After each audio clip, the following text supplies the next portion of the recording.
I'm literally saying this out loud because it still doesn't feel real. I caught my fiancée cheating with my best friend, and the worst part was what I found next that night. Have you ever had a moment where your brain is trying to protect you, but your gut is like, nope, you already know? I'm Marcus. I'm 32 years old, and I'm from Columbus, Ohio. Real quick, hit like if you've ever ignored a bad feeling and regretted it. Subscribe if you want more real stories like this, and comment where you're watching from and what time it is there right now. I'm always curious who's up with me. Now let's go back to 64 days ago when it all started. So, 2 months ago, I honestly thought life was finally settling down for me. Not perfect, but steady, like I could breathe. Kayla and I had been together 3 years, engaged for 6 months. We weren't some Instagram couple, but we were good. We had our routines. Wednesday was takeout, Friday was a movie, Sunday morning was this coffee spot on 5th that smells like cinnamon and burnt espresso. She always ordered the same drink and still stole a sip of mine like it was her job. We were planning a small wedding, backyard vibe, string lights, taco truck. Kayla was obsessed with this playlist, like she treated it like it was a government document. I'd joke about it, she'd roll her eyes and go, "It's the vibe, Marcus." And then there was Dylan. Dylan's been my best friend since we were like 16. Same school bus, same dumb jokes, the whole thing. He's one of those guys who talks to strangers like they're already friends. People just like him. And I trusted him, like, without even thinking. When I proposed, he was the first dude I told. He hugged me so hard I almost dropped the ring box. He was like, "Bro, you did it." And right away, he was offering to help with everything: planning, speeches, bachelor stuff, whatever. At first, it felt normal. Like, yeah, he's being a good friend. Then little things started popping up. Nothing dramatic at first, just off. The first thing was her phone. One night I'm on the couch, half watching a game, and Kayla's in the shower. Her phone lights up on the counter. I'm not even trying to snoop, it's just right there. And I see the name. Dylan. Okay, fine. Wedding stuff. Whatever. But then it buzzes again and again, like 3 times in 20 seconds. Same little ding sound. And for some reason, that sound started getting under my skin. Kayla comes out, towel on her head, grabs the phone quick. Like quick, quick. Turns the screen away while she's typing. I made a dumb joke like, "Dang, your boyfriend is needy." She laughed, but it wasn't her normal laugh. It was kind of tight, like she was trying to keep it casual. At the time, I let it go. I really did. Then about a week later, we're at Dylan's place with a couple friends. I walk in from the kitchen with beers, and I catch this moment. Kayla and Dylan are talking, leaning in a little, and the second I step into the room, they stop, like somebody hit pause. Not like they were doing anything obvious. It was just the timing. Too perfect. Too fast. Dylan starts smiling extra hard and goes, "Bro, perfect timing." Like he's performing. Kayla stands up and kisses my cheek and goes, "We were talking about the playlist."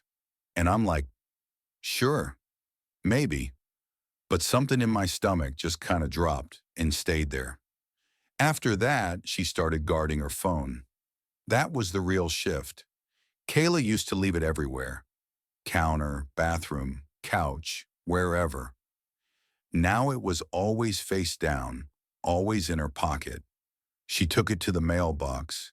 She'd take it if she walked 2 rooms away. I asked her pretty calm, "You good? You're on your phone a lot lately." And she goes, "Work stuff." which, yeah, she worked marketing, deadlines, clients, all that. It wasn't impossible, but it didn't feel like work. It felt like hiding. Then money started getting weird. We had a simple budget thing going for the wedding. Nothing fancy. Just tracking deposits, saving what we could, and I start noticing these receipts in her purse, like grocery receipts with cash back on them. 20 bucks, 40 bucks. I didn't go digging for them. I was literally looking for a parking slip and pulled out a crumpled receipt by accident. But once you see it, you can't unsee it. I asked her, "Why are you pulling cash out at the store?" She goes, "My sister needed cash." Her sister never asked her for money. So I'm standing there like, okay, then it happens again. Different store, same cash back thing. I ask again, and she gets annoyed, like I'm the problem. "Why are you interrogating me?" That word, interrogating, hit me because I wasn't yelling. I wasn't accusing.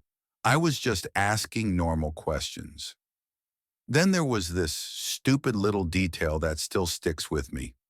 One night she comes home later than usual, says it was a work happy hour.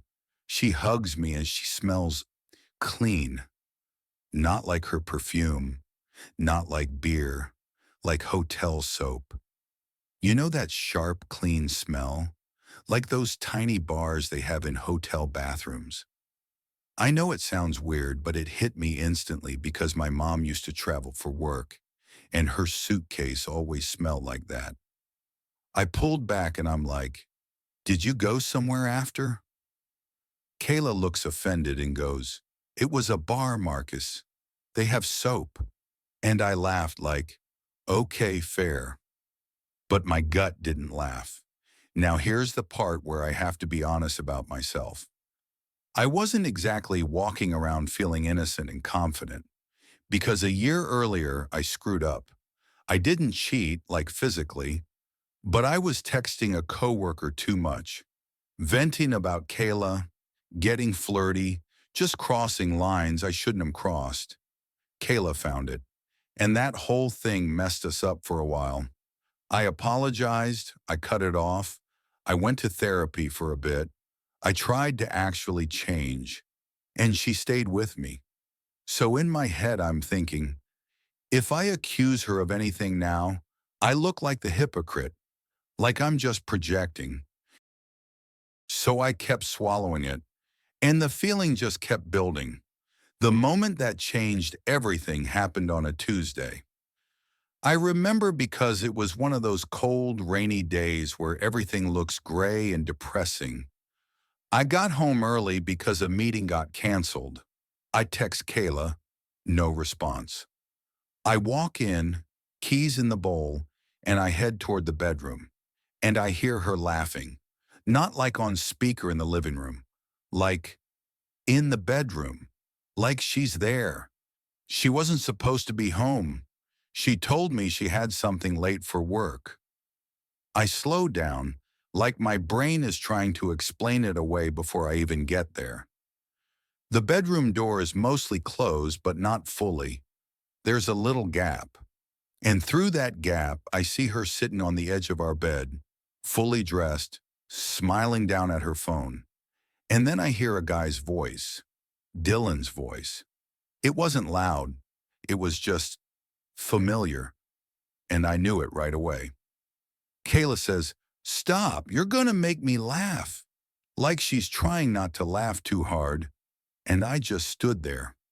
I could have walked in right then. I could have blown it up. I didn't. I hate that I didn't, but I didn't. I backed up and went to the couch like I'd been sitting there the whole time, just staring at a blank TV like an idiot. A minute later, she walks out, sees me, and she does this tiny little flinch, like she resets her face. "Oh," she goes all bright, "you're home early." "Yeah," I say. "Meeting got canceled." She's smiling like nothing happened. I ask, "Who were you on the phone with?" She doesn't even blink. My mom. And right there, something in me kind of went cold because it was so easy for her. That night I couldn't sleep. She fell asleep fast like always, and I'm just laying there staring at the ceiling. At 2:17 a.m., her phone does that little ding sound again. She doesn't move. Phone's face down on the nightstand. And I'm sitting there thinking, am I really about to become the guy who checks her phone? I got up, went to the bathroom, turned the sink on a little so it would cover noise, looked at myself in the mirror, and I just looked tired, like I already knew what I was about to do. The next day I called Dylan. I kept it normal, like I'm not suspicious at all. Yo, I go, did you talk to Kayla yesterday? There's this tiny pause, just enough. He goes, yeah, a little. Wedding stuff. I say, she told me she was on the phone with her mom. He laughs like it's nothing. Yeah, you know Kayla. She's all over the place. Then he hits me with, everything good? And I'm like, yeah, just checking. I hang up and I'm staring at my phone like, wow. So we're just lying now. Everybody's just lying. That night I tried talking to Kayla, not even accusing, just real. I say, you've been distant. She sighs like she's already sick of the conversation. I'm stressed. I say, I get it, but it feels like you're hiding things. She snaps, I'm not hiding anything. And then she goes for the throat. Is this because of what you did last year?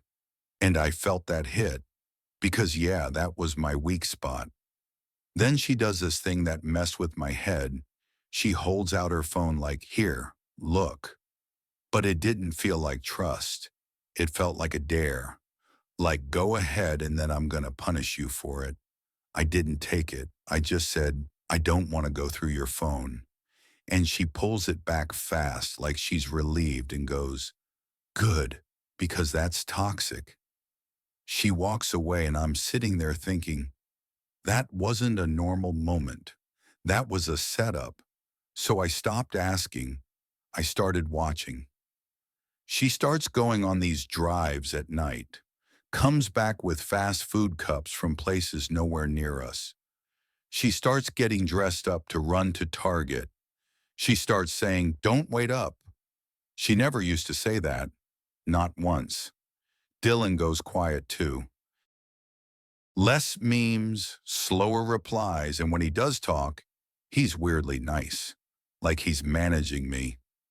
Then he suggests dinner, all three of us downtown. I didn't want to go, but I went because I wanted to see them together with my own eyes. And yeah, it was bad. Kayla's face lights up when he walks in. Dylan sits a little too close. He's leaning toward her, making her laugh, watching her like he's memorizing her.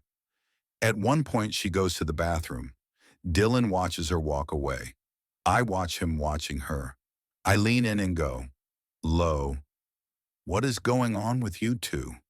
He laughs, but it's forced. Bro, you're tripping. I just stare at him. He leans closer and goes, don't do this here. And that's when I knew, because innocent people don't say that. On the drive home, it's quiet. Kayla's staring out the window. I ask, do you have feelings for Dylan? She laughs once like I'm ridiculous. No, I say. Then why does it feel like I'm in the way? She goes, you're being dramatic. I say, I'm being serious. She doesn't answer, just looks away. Then she gets home and locks herself in the bathroom like she can't breathe around me. That night I made a decision. I wasn't gonna keep getting played. We had this old iPad we used for Netflix and recipes. Kayla had logged her email into it months ago. I'm pretty sure she forgot. And yeah, I checked. I'm not proud of it. But I did. I go into her email, and at first it's boring stuff. Then I search Dylan's name, and my stomach just drops. Hotel confirmations. Not one, multiple. Dinner reservation for two. A rideshare receipt from our apartment to Dylan's place at 10:46 p.m. on a night she said she went for air. I'm sitting there like, okay, so I'm not crazy. Then I keep scrolling and I find something that honestly messed me up even more. There's emails with a wedding planner. Not our planner, a different one. New York. I open one and there's a PDF itinerary attached. It's for Kayla and Dylan to go to New York in 3 weeks. And I'm thinking, what the hell is this? Then I see a third name on the itinerary. My mom. I swear I stopped breathing for a second. Why is my mom on a trip plan with my fiancé and my best friend? I scroll and there's stuff like a fancy dinner, and this is the part that made my brain glitch. An appointment labeled attorney consultation. Then there's another file, a spreadsheet, savings, joint account, deposits, the ring, my car, my retirement account. And that's when it stopped being just cheating in my head. It felt like planning, like they were lining things up. I hear the shower turn off. I close the iPad, put it back like my hands aren't shaking, and Kayla walks out humming like nothing is wrong. She smiles. Hey. And I just go, hey, like my whole world isn't on fire. For a couple days, I acted normal. I don't know how.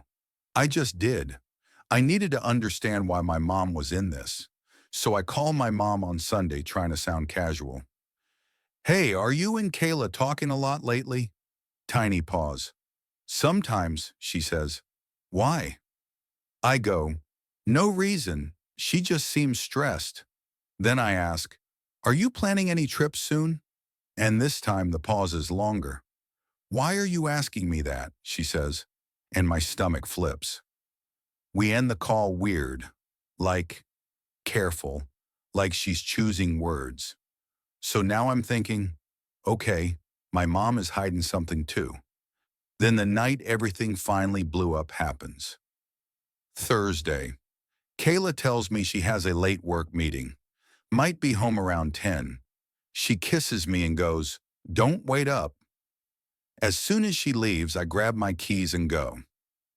I'm not gonna lie. I didn't do some crazy high-speed following her car thing.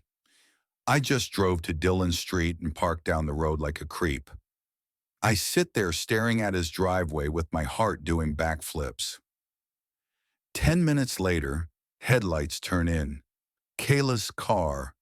She pulls into his driveway like she's done it 100 times. Gets out, looks around once, goes inside. I sat there in my car just staring at the door. I felt like my chest was caving in. Then I got out and walked up and knocked. Everything inside goes quiet. Footsteps. Door opens. Dylan's standing there, shocked for half a second. Then he tries to smile. Marcus, what's up? I push past him and there she is. Kayla on his couch. Changed clothes. Hair down. Drink in her hand. Comfortable. She looks at me and her face just drains. Marcus, she says. I go, late work meeting? She stands up slowly. I can explain. Dylan steps in like he's trying to manage the situation. Bro, chill, it's not. I cut him off. Shut up. Kayla says, please don't do this. And I'm like, don't do what? Don't show up? I ask, how long? She starts crying. Dylan says, a few weeks. Kayla flinches like he said too much. And I'm standing there with my hands shaking thinking, wow, you both really did this. Right in my face. Dylan goes, I'm sorry. That word made me see red. Like sorry. That's it. And then I say the thing that changes everything. I go, so you want to tell me about the hotels and the itinerary and the lawyer meeting? Kayla freezes. Dylan's face changes like he has no clue what I'm talking about. He looks at her and goes, "What?" And that's when I realized, whatever that New York thing was, Dylan might not even know about it. Kayla looks between us like she's cornered, and then she says, "I was going to leave you, but not for Dylan." I swear the room went dead quiet. Dylan goes, "Kayla, what the hell?" Kayla's crying, and she says, "I found out something, Marcus." I'm like, "What did you find out?" She says, "Your mom told me to check your accounts. She thought you were lying again." And I just stared at her. Kayla says my mom told her I was hiding money, that I was setting her up, that I helped my dad do something years ago, which makes no sense because I was basically a kid. And I'm sitting there thinking, so my mom planted this fear in her, and Dylan was the person she ran to, and then it turned into this. It was like watching dominoes fall, except my life was the table. At that point, I didn't even have the energy to scream. I just looked at Kayla and said, "Give me the ring." She hesitates, crying, then slides it off and puts it in my hand. I look at Dylan and go, "You're dead to me." He flinches like he got hit, and I walk out. I get in my car and just sit there with the ring in my palm, staring at my steering wheel like it's going to give me answers. My phone buzzes. That stupid little notification sound again. It's my mom. "Call me when you can." I laughed, like actually laughed. Not because it was funny, because it was insane. I went home and the apartment felt fake. Her mug in the sink, the playlist still saved on the speaker, her shampoo in the shower. Like, all this normal life stuff, and meanwhile, everything's done. At some point, I started packing her things into bags, not throwing anything, just getting it out of my space. And I found this tiny receipt in her jacket pocket.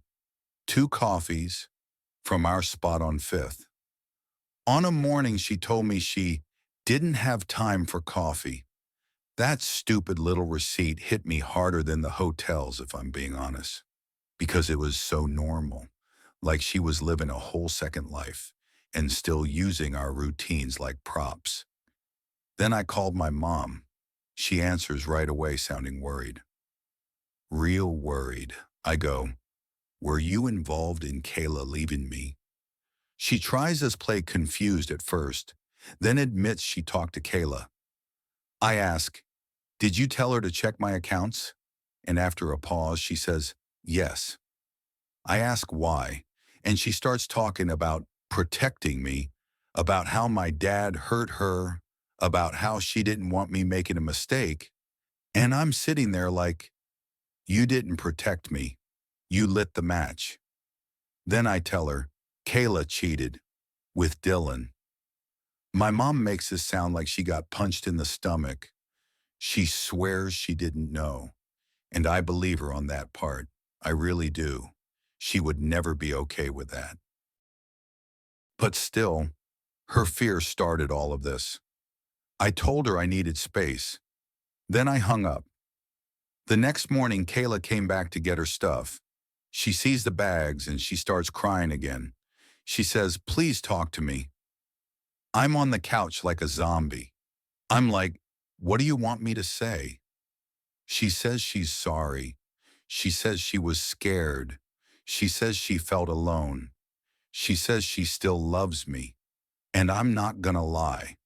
Part of me wanted to rewind everything because it's easy to miss the person you thought you had. But I just couldn't look at her the same. I told her, "Take your stuff."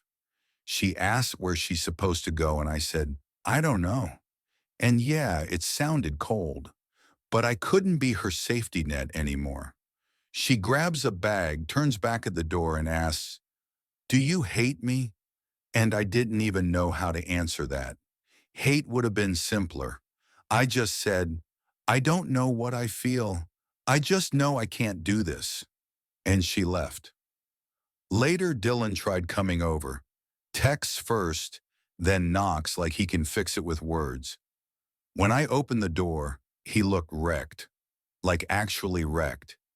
He starts trying to explain, and I stop him. I'm like, don't. He says, you're my brother. And I'm like, don't call me that. He asked what he can do, and I said, leave. And he did. After that, everything got canceled. Venue, taco truck, photographer, all of it. Some deposits were gone. That sucked, but honestly, money wasn't the thing keeping me up. What kept me up was telling people, friends reacting, some taking sides, some hitting me with, well, you messed up last year, like it was some scoreboard. And yeah, I did mess up. I own that. But what happened here wasn't some balanced little karma moment. It was a whole different level. Weeks went by. Kayla texted a bunch. Long messages, apologies, memories. I miss you. Please talk to me. I didn't answer. Dylan sent a voice note. I deleted it without listening. My mom showed up once, crying on my doorstep. I didn't let her in. I just couldn't. Not yet. And now the apartment is quieter than it's ever been. Like I hear everything. The fridge, the heater, my own footsteps. I started going to the gym again, mostly because if I don't move my body, my brain goes in circles. I started eating better because I realized I was basically running on coffee and anger. Sometimes I still catch myself about to text Kayla something dumb, like, do we need milk? And then it hits me again, like, oh, right, that life is over. And here's where I'm at now. The cheating part is brutal, obviously. But what really messed with my head was how many layers there were. Like, my best friend, my fiancé, and then my mom in the background pushing fear into it. It made me question everything. Every nice moment, every normal day. And I'm not telling you this like I have some perfect lesson. I don't. I just know I ignored my gut for too long because I didn't want to be the paranoid guy. I didn't want to be wrong. And I didn't want to admit my life could blow up that fast. So yeah.